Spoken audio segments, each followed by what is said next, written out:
고린도전서 15장 10절의 말씀을 보도록 하겠습니다. 고린도전서 15장 10절의 말씀입니다. 제가 읽도록 하겠습니다. 그러나 나의 나된 것은 하나님의 은혜로 된 것이니 내게 주신 그의 은혜가 헛되지 아니하여 내가 모든 사도보다 더 많이 수고하였으나 내가 아니요 오직 나와 함께 하신 하나님의 은혜로라. 아멘. 이제 최근에 과학이 많이 발달되면서 이제 또 발달된 것이 이제 그 사람의 이제 뇌를 연구하는 뇌과학이 또 많이 발달되고 있습니다. 그렇게 뇌과학이 발달되면서 이제 하나의 대두되는 문제가 무엇인가 하면 그것은 인간의 자유 의지에 관한 문제입니다. 사람이 과연 자유 의지라는 것을 가지고 있느냐라고 하는 것을 이제 말을 하는 것입니다. 사실 사람이 자신이 살아가면서 자기 자신이 온전한 선택을 하면서 살아갈 수 있을까라는 질문을 하게 되는 것이죠. 우리는 이제 그러한 질문에서부터 이것이 시작됩니다. 왜냐하면 자신이 태어나서 자신의 뜻과 의지대로 시작하고 살아가는 사람은 없다라고 하는 것입니다. 심지어 태어나는 것도 사람의 의지와는 상관없이 사람은 태어나게 된다라고 하는 것이죠. 혹시 많은 성도님들 중에 태어나고 싶어서 태어나신 분이 있으신가요? 그리고 우리는 태어나서 이미 딱 태어나고 보니까 이미 세상은 정돈되어 있습니다. 어떤 체계화된 세상에 자신이 던져지게 된 것이죠. 그래서 어렸을 때부터 우리는 그런 체계화된 세상 가운데 있는 어떤 사회적인 법과 체계를 자연스럽게 습득하게 됩니다. 가령 우리는 자신이 선택하는 것 같지만 그렇지 않은 삶을 살게 된다라고 하는 것이죠. 아이들이 자신이 초등학교에 가느냐 마느냐에 대해서 결정할 수가 있을까요? 그럴 수가 없습니다. 사회적인 틀이 이미 짜여져 있고 당연히 가야 하는 것이기 때문에 이제 학교를 가게 되는 것이죠. 그렇게 중학교에 입학하고 고등학교에 또한 들어갑니다. 그리고 우리나라 같은 경우에 이제 당연히 이제 대학을 가야 되는 것 같은 이제 가치관이 있기 때문에 이제 많은 학생들이 또 대학에 들어가고 그리고 또 졸업하고 또 전공에 맞춰서나 뭐 이제 아니라면은 어쨌든 이미 세상에서 갖춰져 있는 어떤 직업들 가운데 자신이 선택해서 이제 직장 일을 하게 되고 그리고 나중에 은퇴한 삶을 살다가 우리는 죽음을 맞이하게 됩니다. 이것은 마치 짜여진 하나의 매뉴얼과 같은 인생이라고 하는 것이죠. 사람의 그 인생을 짧게 요약한 그런 영상들이 또 이제 유튜브 같은 데도 있지 않습니까? 이런 선택 가운데 우리가 생각할 수 있는 것은 무엇이냐면 타율적인 삶이라는 것과 자율적인 삶이라는 것입니다. 타율적인 선택이라는 것은 자신이 선택하는 것 같지만 무언가의 영향을 받아서 선택하는 것을 말하는 것입니다. 그렇지만 자율적인 선택은 무엇의 영향을 받아서가 아니라 자신이 옳다고 믿는 것에 대한 선택을 말할 수가 있어요. 그런 가운데 우리는 하나님을 믿는 신앙 가운데 살아가고 있습니다. 우리가 세상에 살아가면서 하나님을 믿는다는 것은 의미하는 바가 상당히 큰 것입니다. 왜냐하면 이 세상은 무수하게 많은 거미줄처럼 엮여져 있는 그러한 세상이거든요. 이런 가운데서 이 모든 것을 초월해 있는 어떤 초월성에 대한 믿음을 가지고 있다는 것, 초월성을 가진다는 것은 쉽지 않은 부분이기 때문입니다. 밀림의 어떤 숲 가운데 있으면서 그 숲 전체를 조망하는 것은 어떤 높은 곳에 올라가거나 뭐 그렇게 하지 않으면은 그 밀림 가운데서는 그 전체를 우리가 다 구도를 잡기 어렵습니다. 인식하거나 초월하는 것이 쉽지 않은 것이죠. 또한 우리는 익숙한 것이 있으면 그 가운데 디테일한 부분들, 익숙해져서 보지 못하는 부분들도 존재하게 되기도 합니다. 예를 들어서 저는 이제 마석교회에 온 지 거의 2년이 이제 돼가고 있는데요. 저는 우리 교회 그 신관 1층에 있는 이제 그 카페라고 하는 곳이 굉장히 익숙해졌습니다. 그런데 작년에 뭐 저희 목회 동기들이 왔을 때나 뭐 가끔 이렇게 새로운 사람들이 그 장소에 와서 저 물건은 저기 왜 있는 거냐, 저 받침은 저기 왜 있는 거냐, 저기 뭐 기타도 있네, 뭐 이런 얘기를 했을 때 아, 저기 저런 물건도 있었구나. 아, 저런 받침도 있었구나. 또 저런 기타도 있었구나라는 것을 그때서야 이제 다시 한번 인식하게 됩니다. 익숙해지면 그만큼 보이지 않게 되는 부분들이 있다라고 하는 것이죠. 혹자는 익숙해졌다는 것은 또한 잘 모르는 것이다라고 말하기도 합니다. 그만큼 익숙한 것은 우리를 다 안다는 착각에 빠뜨리기도 하죠. 그래서 우리는 우리 인생을 자신이 선택하면서 살아가는 것 같지만 실상은 그렇지 않을 수도 있다는 것을 생각해 봐야 합니다. 내가 자율적인 삶을 살아가는지 타율적인 삶을 살아가는지 말이죠. 그런 가운데 우리가 세상에서 하나님을 믿는다는 것은 의미가 이제 새로운 것을 이제 말을 하기도 하는데, 왜냐하면 하나님은 우리 옆에 계신 분이시기도 하지만 아까 말씀드린 것처럼 세상을 초월하신 분이기도 하기 때문이에요. 초월성을 가지신 분이겠죠. 그래서 우리의 시선은 늘 제한적인 것이 아니라 이 세상 너머의 것을 보기도 해야 된다는 것을 말합니다. 지난번에 하나님과 모세와의 만남 가운데 하나님께서 모세에게 이렇게 자신을 소개했다고 말씀드렸습니다.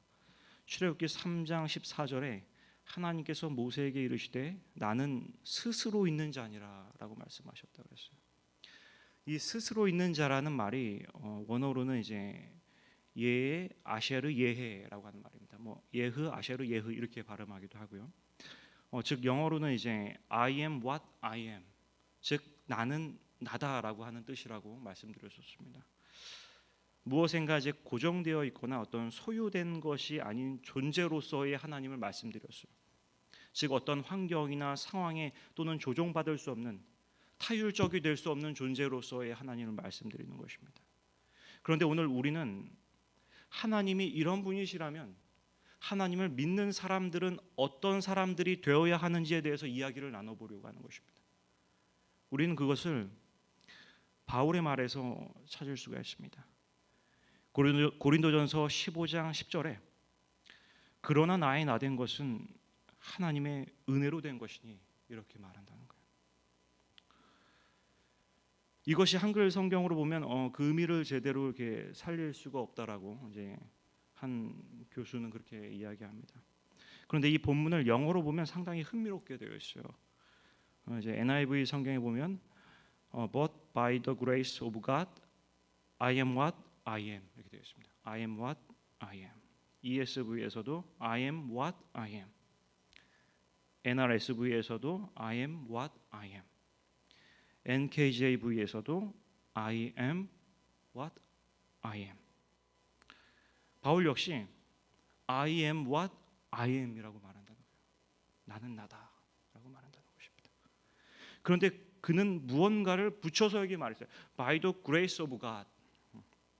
하나님의 은혜에 의해서 나는 나다라고 말하는 거예요. 하나님의 은혜로 인해서 나는 내가 됐다라고 하는 것입니다. 하나님의 은혜로 인해서만 비로소 자신이 되었다라고 하는 것이죠. 그렇다면 그는 무엇으로부터의 전환이 그에게 있었던 것인가? 바울은 어떤 사람이었습니까? 빌립보서 3장 5절과 6절에서 보게 되면 내가 8일 만에 할례를 받고 이스라엘의 족속이요 베냐민의 지파요 히브리인 중에 히브리인이요 율법으로는 바리새인이요 열심으로는 교회를 핍박하고 율법의 의로는 흠이 없는 자로라 이렇게 말했습니다. 그는 분명 무언가가 변한 사람이었어요. 그는 과거에 완전한 바리새인이었다고 말한다. 그런데 그는 변했다는 것이죠. 바울은 교회를 박해했던 삶을 살았지만 그는 그 과정 속에서도 무엇인가 초월적인 음성이 그에게 있었다라고 하는 거예요. 초월적인 무언가가 그의 마음속에서 말하고 있었다는 것입니다. 엘렌 화이트는 사도행적 113페이지에 이렇게 말합니다. 사울은 스데반을 신문하고 판결하는 데 중요한 역할을 하였고 하나님께서 그 순교자와 함께 하시는 뚜렷한 증거를 보고 사울은 예수를 따르는 사람들을 반대하는 데 있어서 그가 신봉했던 그 사업의 정당성을 의심하게 되었다. 그의 마음은 깊은 감동을 받았다. 그는 당황하여 그가 그들의 지혜와 판단을 온전히 신임했었던 사람들에게 호소하였다. 그리하여 마침내 사울은 스데반이 신성 모독자요 순교한 제자가 전파한 그리스도는 협작꾼이므로 거룩한 직분을 가지고 봉사하는 자신들이 틀림없이 옳다는 제사장들과 관원들의 주장을 결국에 수긍하였다. 사울이 큰 고민 없이 이 결론을 내린 것은 아니었다. 그러나 결국 그가 받은 교육과 편견, 옛 스승들에 대한 존경심, 그리고 인기를 얻으려는 그의 교만으로 그는 양심의 소리와 하나님의 은혜를 배반하였다. 제사장들과 서기관들이 확실히 옳다고 결정하고 나자 사울은 예수의 제자들이 가르친 교리에 대하여 매우 가혹한 반대자가 되었다. 거룩한 남녀들을 재판정으로 끌어다가 단순히 예수를 믿는다는 이유만으로 투옥하고 심지어 사형에 처하게 선고한 사울의 활동으로 새로이 조직된 교회는 슬픔과 침울에 잠기게 되었으며 많은 사람들은 안전을 위해 도망하게 되었다. 이렇게 말했습니다. 그가 신봉했던 그 사업의 정당성을 근데 사울도 의심했었다는 거예요. 그리고 그의 마음은 깊은 감동을 받기도 했었대요. 그는 당황하여 그가 그들의 지혜와 판단을 온전히 신임했었던 사람들에게 호소도 했었다는 것입니다. 그런데 사울이 결국에 이제 그 크리스천들을 다시 핍박하게 된 것은 바울이 이제 그런 결정은 큰 고민 없이 내린 결정도 아니었다는 거예요. 그 이유는 그러나 결국 그가 받은 교육과 편견, 옛 스승들에 대한 존경심, 그리고 인기를 얻으려는 그의 교만으로 그는 양심의 소리와 하나님의 은혜를 배반하였다. 이렇게 얘기했습니다. 스데반을 살해하는 데 가담하고 계속적으로 그리스도인들을 박해하는 데 있어서 바울 또한 뭔가 잘못됐다고 하는 의심이 있었다는 거예요.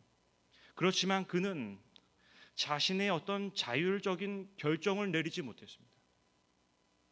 그가 받은 교육과 편견, 옛 스승들에 대한 존경심, 그리고 인기를 얻으려는 그의 교만, 우리가 하나님의 음성을 듣고 선택하기에 걸림돌이 되는 것은 어떤 사회적인 통념이 될 수도 있습니다.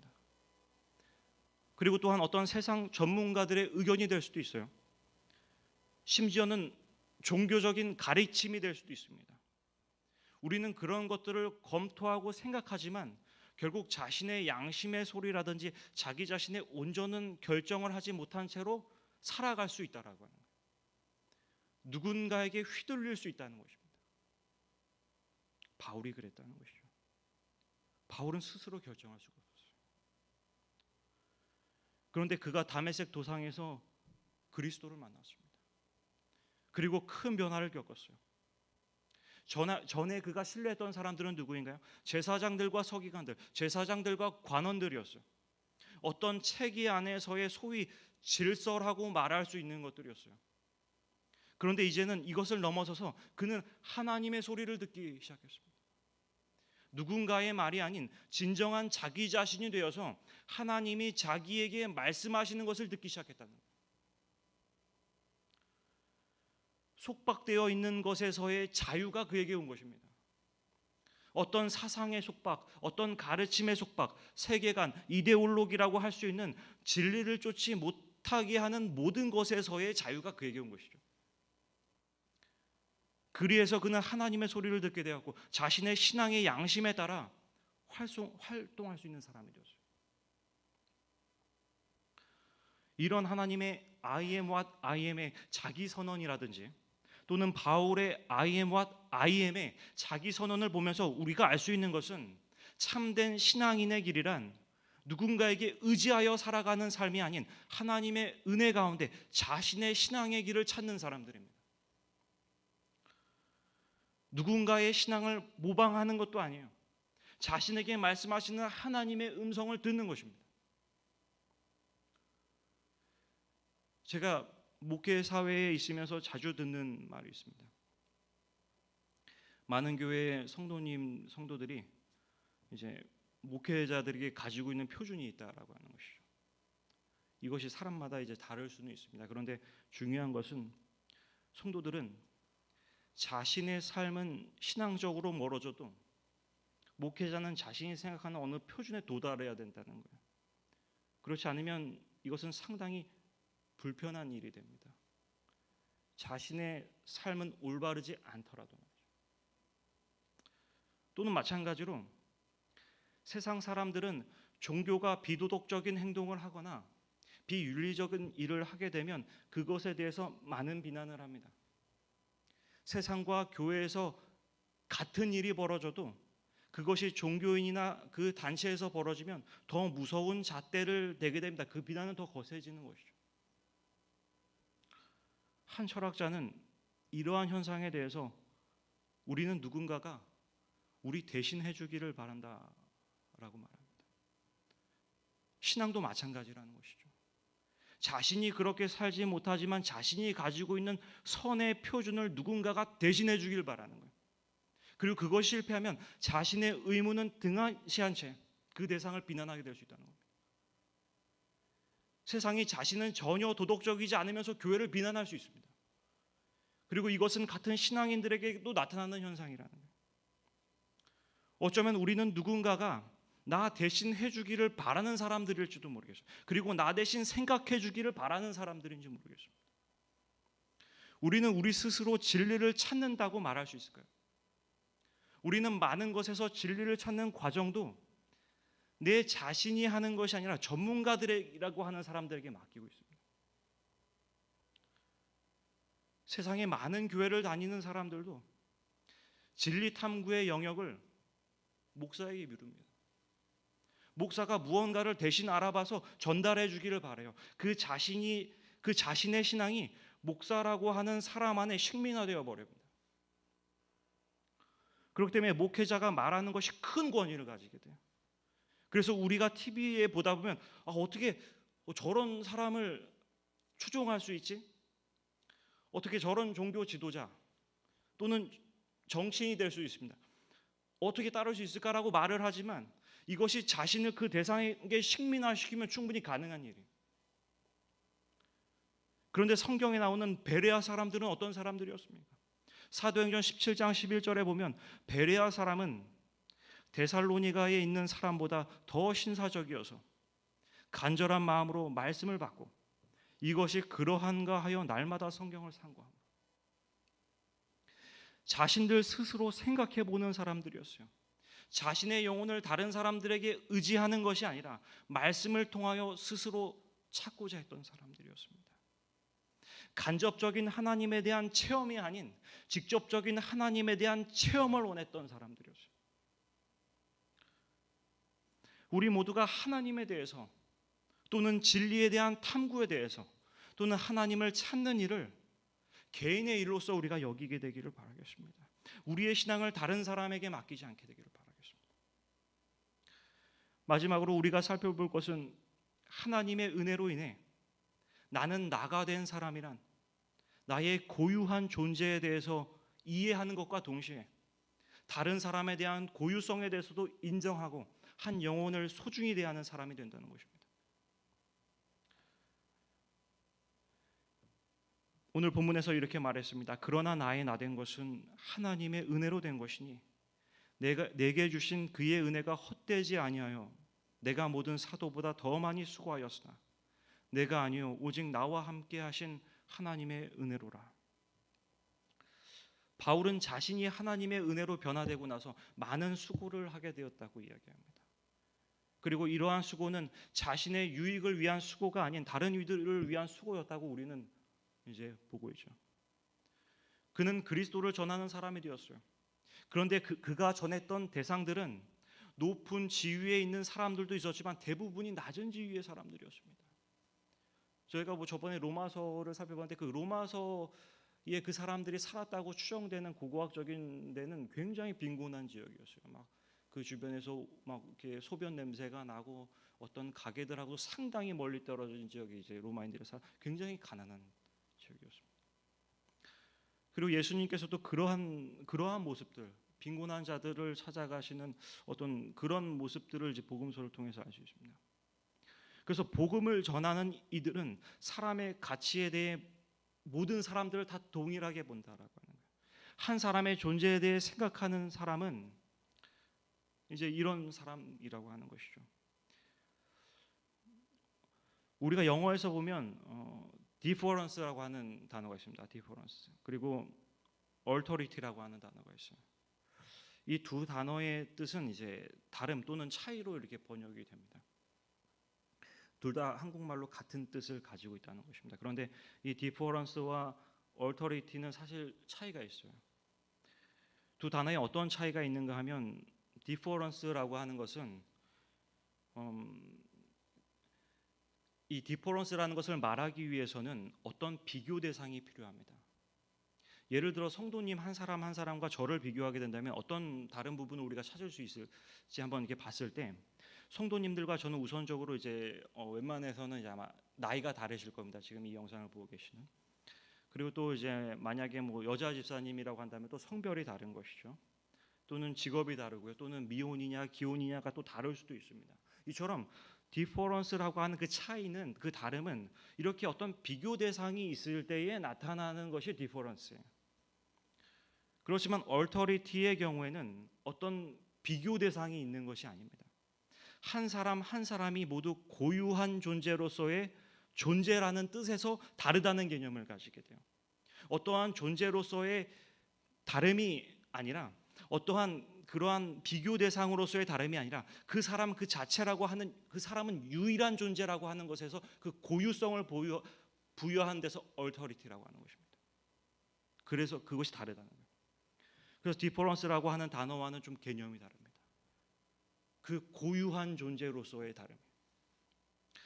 이처럼 하나님의 나는 나다라고 하는 선포는 그 선포를 내가 받아들이고 그 선포를 나의 삶에 적용하는 사람은, 그리고 바울이 말한 나의 신앙을 또한 따라가는 사람은 다른 사람의 그 나만의 가치, 내가 되는 나만의 가치뿐만이 아니라 다른 이들의 가치 또한 보게 되는 사람을 의미합니다. 그리하여 한 영혼을 위해 돌아가신 그리스도처럼 보게 되는 것이죠. 실물교훈 187페이지에는 이렇게 말합니다. 그러므로 비록 잃어버린 영혼이 단 한 사람뿐이라 할지라도 그리스도께서는 그 한 영혼을 위하여 죽으셨을 것이다. 이렇게 하나님의 은혜로 얼터리티에 신앙을 하는 이들은 한 영혼의 가치를 온 세상의 가치와 그리고 그리스도의 십자가의 가치와 동일한 것으로 여긴다는 것이죠. 나는 나다. 이것은 오만한 말이 아닙니다. 이것은 개인주의적인 말이 아닙니다. 모든 사람들의 가치를 동등하게 인정하는 거예요. 사실 세상은 그렇게 돌아가고 있지 않습니다. 어디 아프가니스탄에서 어떤 한 사람이 죽은 것과 어떤 서구에서 또는 미국에서 한 사람이 죽은 것과의 가치가 다릅니다. 세계적인 어떤 뉴스에 보고되는 기사들을 보면 전혀 달라요. 그런데 하나님의 그 십자가를 받아들이는 사람은, 나는 나다의 신앙을 하는 사람은 모든 사람들의 가치를 동등하게 보는 것이죠. 어떠한 것도 대체할 수 없는 것으로. 이제 전도의 기간이 다가옵니다. 주님께서 우리에게 맡겨주신 한 영혼이 거듭날 수 있도록 우리는 많은 기도와 사랑을 하게 되기를 바랍니다. 그리고 얼터리티의 눈으로 그들을 바라보게 되기를 바랍니다. 그리하여 하나님의 은혜를 통해 나는 내가 되었다라고 말하는 바울의 신앙이 우리의 신앙이 되고, 그로 인해서 다른 이들도 주님의 한 영혼으로 보게 되는 그런 우리 모두가 되길 바라면서 말씀을 마치도록 하겠습니다.